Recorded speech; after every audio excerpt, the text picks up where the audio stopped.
ब्रह्ममुरारिसुरार्चितलिङ्गं निर्मलभासितशोभितलिङ्गम्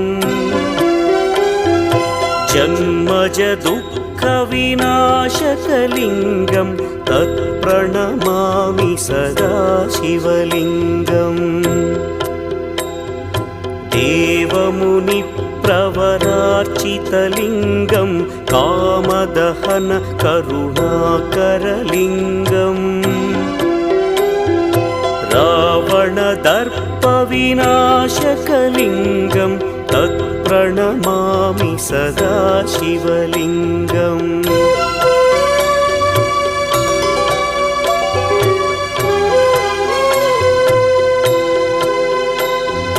सर्वसुगन्धसुलेपितलिङ्गं